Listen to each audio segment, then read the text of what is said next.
kita punya uang yang Kompas tulis beberapa kali mengatakan bahwa dana yang begitu besar 870 triliun dikirim ke daerah, masukin di APBD, ketergantungan sama itu, dan dana itu dipakai untuk belanja yang katakan konsumtif, bikin gedung, bikin ini, bikin itu.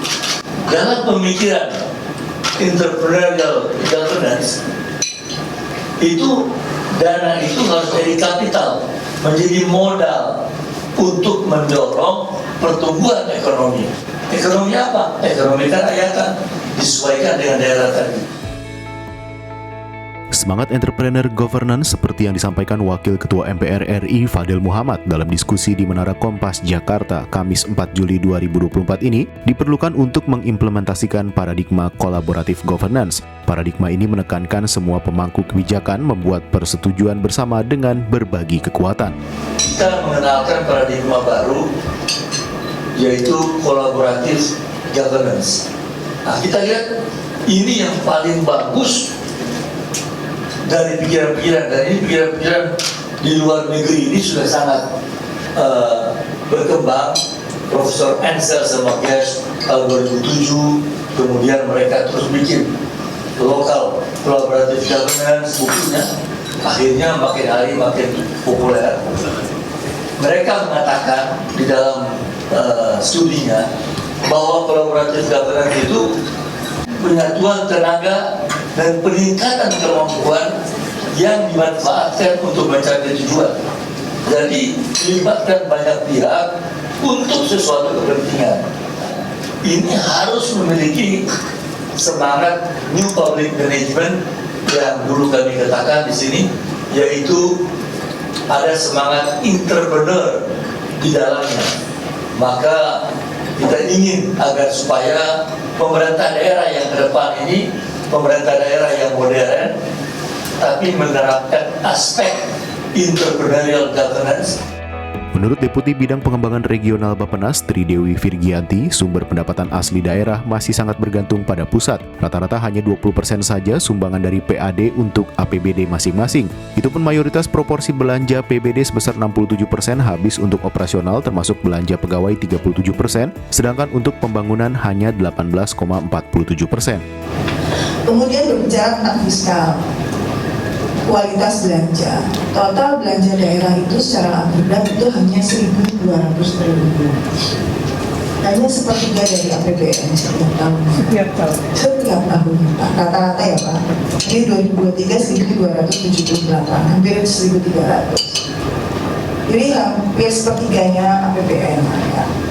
Nah, yang sepertiga daerah itu tahun ini sekitar 890 triliun. Yeah. 2025, 2024 sekitar itu.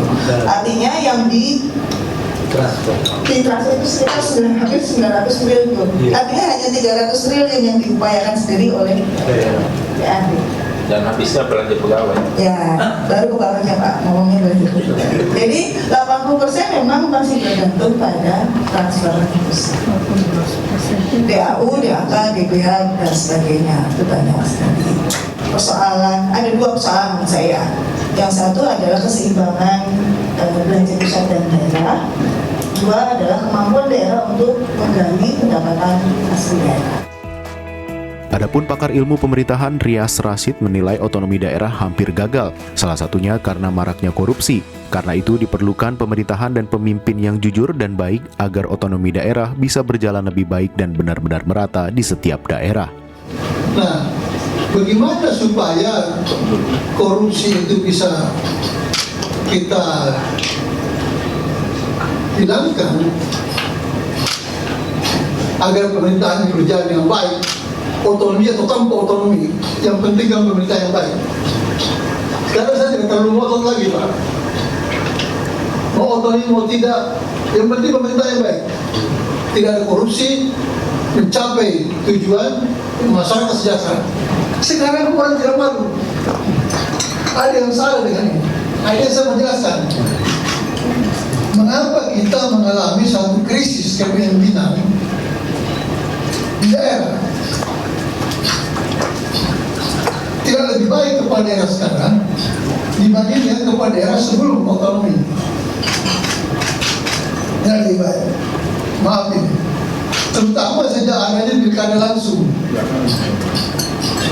Ketika pencitraan menjadi faktor penentu. Karena kita tidak pernah diberi, masyarakat tidak pernah diberi informasi yang cukup mengenai siapa sesungguhnya seseorang yang menjadi pemimpin itu. Bagaimana wataknya, bagaimana prestasinya, bagaimana perjalanannya.